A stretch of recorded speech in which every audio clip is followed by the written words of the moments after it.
Bersama saya Mastura Malak dalam rentasan berita edisi 1568 antara paparan utama.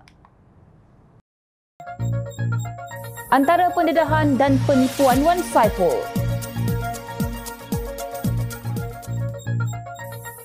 Tuduhan huluk MP PAS kena tempelak.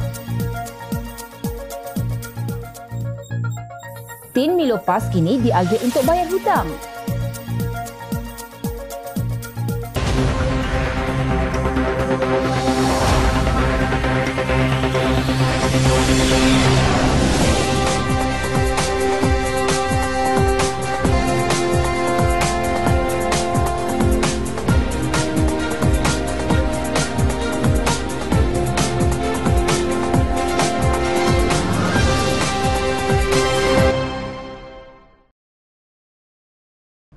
Assalamualaikum dan salam sejahtera.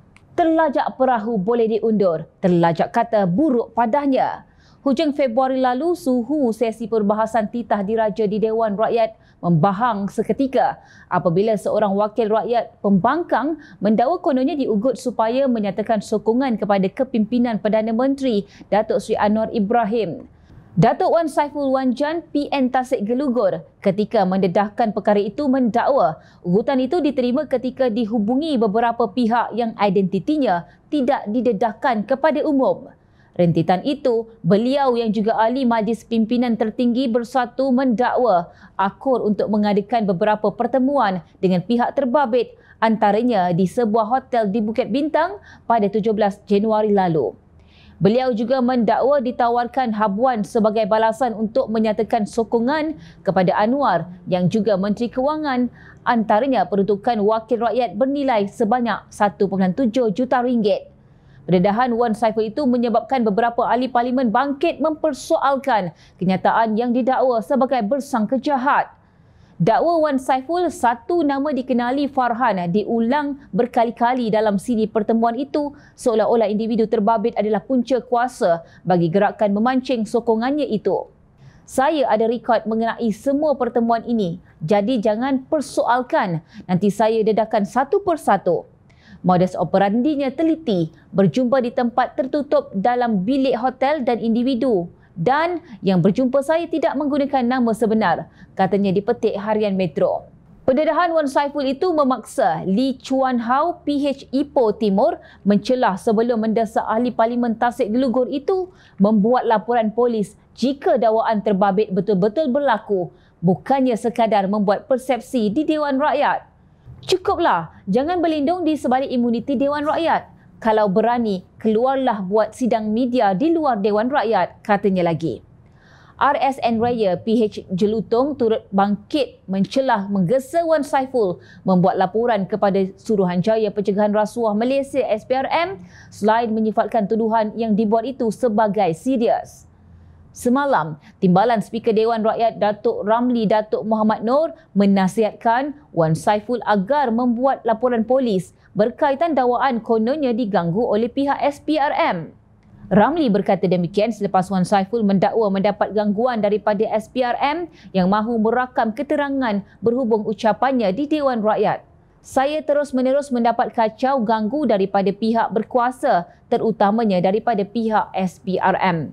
Saya baru mendapat satu notis untuk dirakam percakapan saya mengenai apa yang saya sebut dalam Dewan yang mulia ini, katanya di Dewan Rakyat.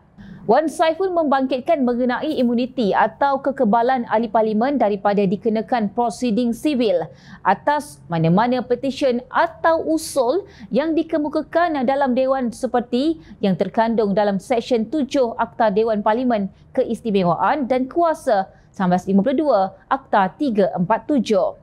Justru menurutnya tidak ada mana-mana pihak untuk menyentuh perkara yang telah dimuktamadkan oleh speaker termasuklah ucapan yang disebut di dalam Dewan.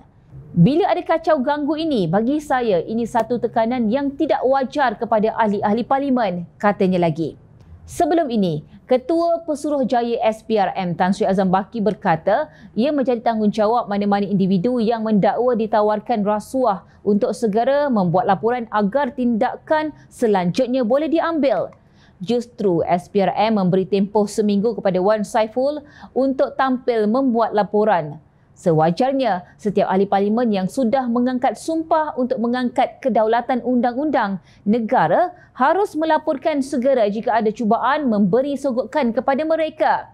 Profesor Madya Institut Pemikiran Islam dan Tamadun ISTEC, Universiti Islam Antarabangsa Malaysia, UIAM, Profesor Madya Datuk Wan Ahmad Fauzi Wan Husin berkata, ahli parlimen yang berintegriti wajar melaporkan segera jika mempunyai bukti. Ini kerana ahli parlimen sudah melafazkan sumpah untuk mengangkat kedaulatan undang-undang seperti disebut dalam jadual ke-6 dalam Perlembagaan Persekutuan. Jadi, setiap ahli parlimen wajar melaporkan sesuatu kepada pihak berkuasa jika ada bukti berlakunya satu kesalahan awam, katanya seperti dilaporkan My Metro. Ahli parlimen wajar mempamerkan tauladan yang baik kepada masyarakat. Ia amat penting terutama dalam isu-isu yang membangkitkan integriti dan rasuah kerana rakyat sentiasa menilai tindak tanduk ahli parlimen, lebih-lebih lagi mereka yang mendakwa cuba disogok pihak tertentu. Dalam ucapan di parlimen baru-baru ini, Wan Saiful menyatakan beliau disogok jadi ia perlu dilaporkan kepada pihak SPRM. Ini kerana tindakan itu bukan sahaja daripada segi moral dan integriti tetapi juga sebagai pengajaran kepada setiap individu agar tidak membuat sembarang kenyataan serta tuduhan jika tiada bukti. Jangan lontar batu sembunyi tangan, berani kerana benar. Kenapa Wan Saiful tidak memberi kerjasama dengan SPRM agar apa yang didakwa beliau tidak menimbulkan persepsi dan menjejaskan kredibiliti anggota Dewan Rakyat yang lain? Atau memang benar seperti yang dikatakan sesetengah pihak bahawa apa yang didakwa Wan Saiful hanya sekadar satu penipuan? Rakyat menuntut penjelasan dan kebenaran. Menteri Pendidikan Fadlina Siddiq berkata pihaknya mendengar pandangan yang disuarakan pelbagai pihak mengenai isu sekolah vernacular di Malaysia. Namun begitu, katanya, pendirian KPN, Kementerian Pendirian untuk berdiri tegak bersandarkan Akta Pendidikan 1996 untuk perkukuh akta berkenaan. Ia merupakan respon kepada kenyataan Fellow Kanan Majlis Profesor Negara MPN, Profesor Emeritus Datuk Dr. Teo Kok Siang bahawa sekolah vernacular hanya aliran sampingan di negara ini dan tidak boleh mengatasi bilangan sekolah kebangsaan. Tegas tokoh akademi itu, sekolah kebangsaan menjadi aliran utama dan maruah bagi sistem pendidikan Malaysia. Manakala sekolah vernacular boleh dikatakan menghalang perpaduan negara dan perpaduan kaum. Menurut Menteri Pendidikan pula, sekolah vernacular diiktiraf oleh Akta Pendidikan dan KPM akan berpegang dengan pendirian berkenaan berdasarkan peruntukan dalam akta terbabit. Sebagaimana saya katakan sebelum ini, sekolah vernacular diiktiraf oleh Akta Pendidikan dan kita akan terus dengan pendirian tersebut berdasarkan Akta Pendidikan. Ditanya mengenai usaha memperkukuhkan bahasa kebangsaan di sekolah vernacular, beliau berkata ia memang agenda utama KPM. Itu memang agenda besar kita. Saya fikir dalam kedudukan hari ini, bahasa kebangsaan masih jadi keutamaan di samping perkukuh bahasa Inggeris, katanya. Sabtu lalu, Ketua Pemuda UMNO Dr. Muhammad Akmal Saleh menggesa kerajaan melakukan penilaian menyeluruh terhadap ekosistem pendidikan vernacular dalam aspek keselarasan silibus, penerapan nilai kenegaraan dan penguasaan bahasa Melayu sebagai bahasa kebangsaan. Ahli Dewan Undangan Negeri Adun Melaka itu turut mencadangkan kajian menyeluruh berhubung ruang dan peluang menambahbaikkan pendidikan kebangsaan bagi memberi insentif dan tarikan kepada penyertaan murid berbilang bangsa.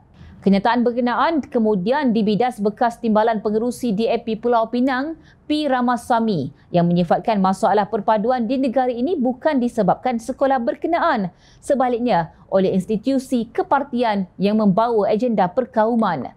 Semalam, Ahli Parlimen Temerloh, Salamia Muhammad Noor mengundang kecaman ramai selepas meluahkan rasa tidak puas hati dengan sekolah Cina anaknya yang menggunakan bahasa Mandarin di sekolah. Beliau mendakwa kurang senang dengan sekolah vernacular seperti SJKC yang mengajar subjek pelajaran dalam bahasa Cina, selain mendakwa sekolah itu mempunyai silibus berbeza dengan sekolah kebangsaan.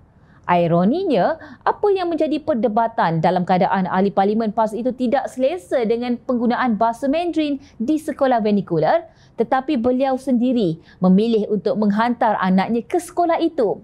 Saya ingin menjelaskan berkaitan dengan sekolah vernacular. Minta maaf sebab kita melihat bahawa kita berada dalam satu negara yang sama, tetapi kita mempunyai bahasa dan juga silibus yang berbeza.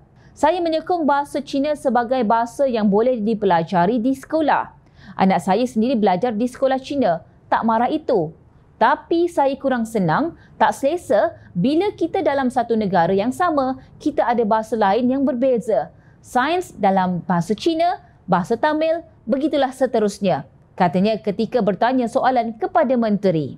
Bagaimanapun Fadlina Siddiq tampil menempelak. Beliau yang disifatkan telah memberi tanggapan dahsyat berkenaan sekolah vernacular. Fadlina menegaskan bahawa sekolah jenis kebangsaan Cina maupun Tamil telah dibenarkan di bawah Akta Pendidikan untuk menggunakan bahasa ibunda mereka dalam usaha memperkukuh bahasa itu dalam kalangan murid. Beliau juga menyifatkan MP Temerloh itu sebagai tidak memahami apakah yang dinamakan dengan sekolah vernacular.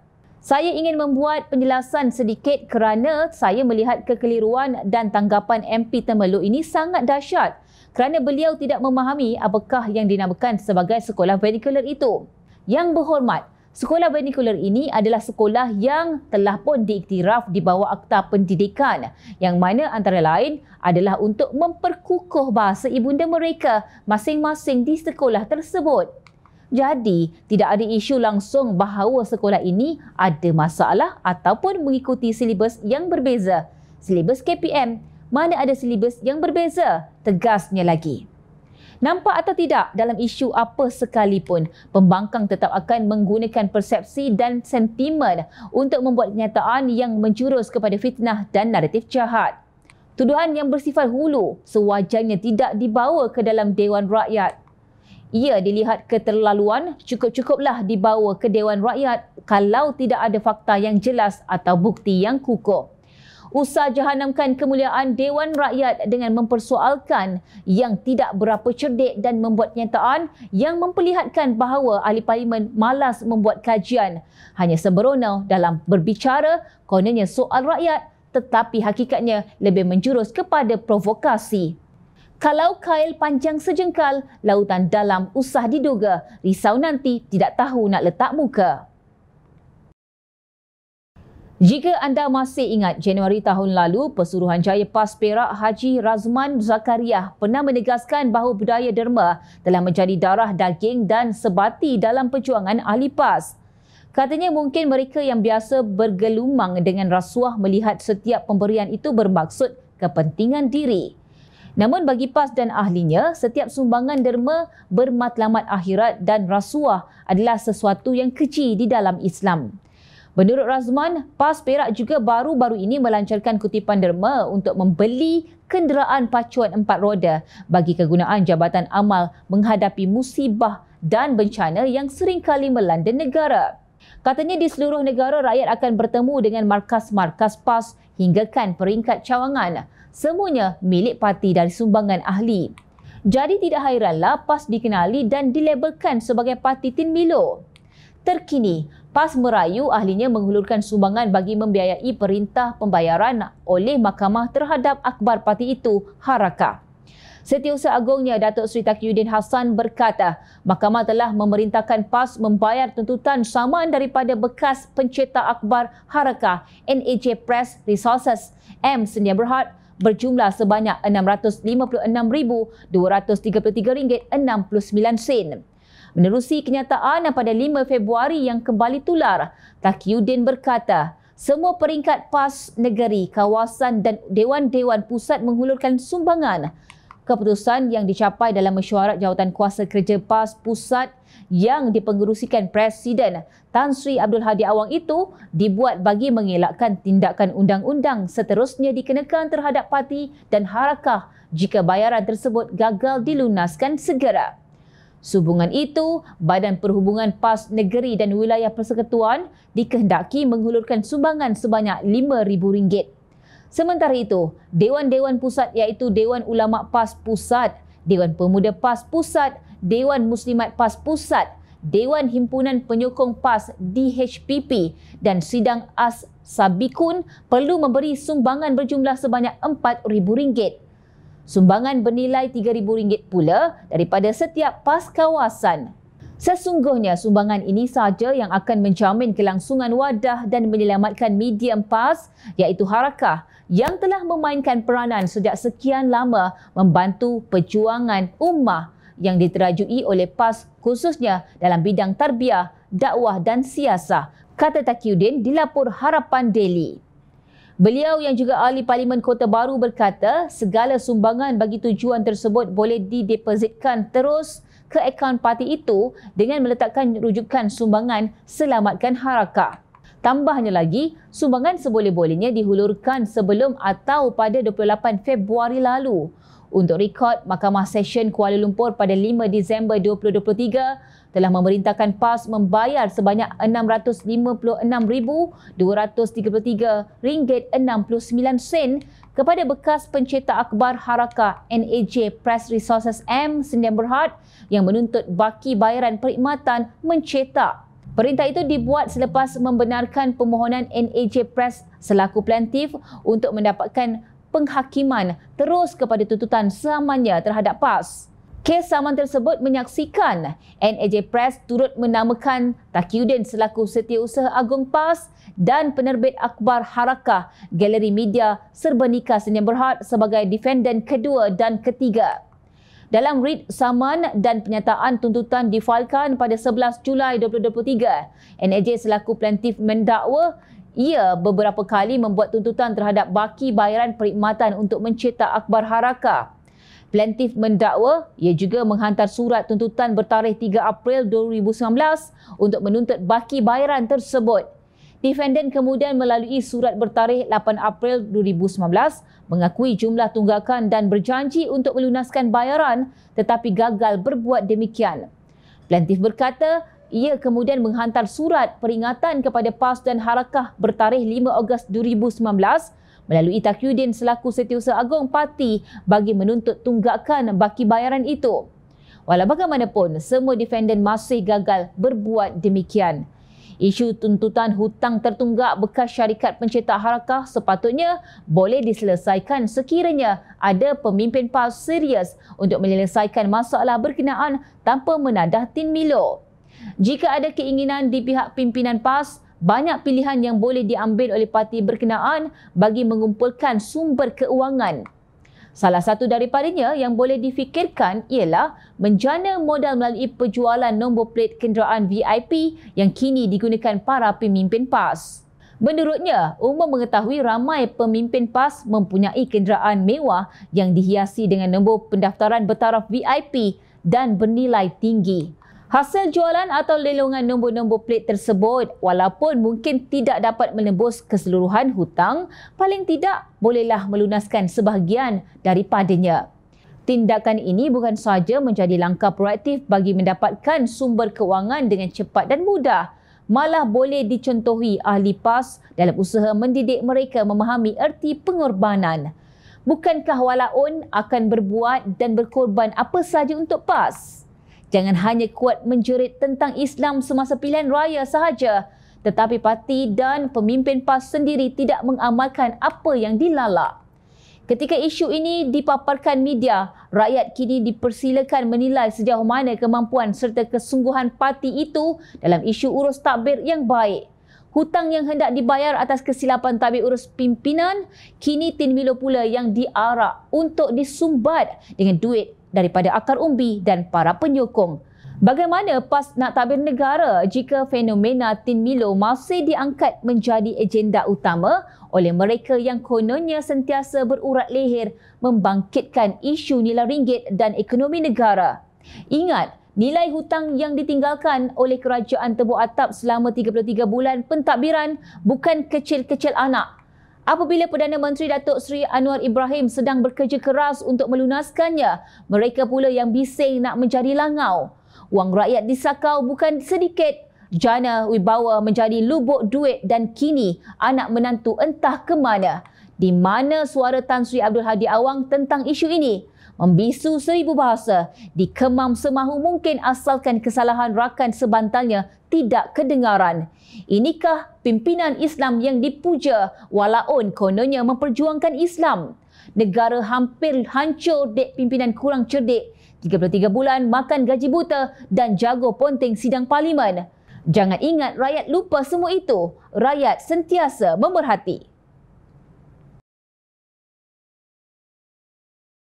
Baiklah, Jom Channel ingin mengucapkan jutaan terima kasih kepada para penyokong Jom Channel dan kepada anda yang berminat untuk memberikan sumbangan bagi membolehkan kami meneruskan perjuangan menyampaikan berita yang benar. Sumbangan boleh dibuat melalui akaun bank yang tertera. Suara rakyat kami sampaikan demi negara tercinta. Teruskan bersama kami di Jom Channel untuk mendapatkan berita politik tanah air. Saya Mastura Mala. Assalamualaikum dan jumpa lagi.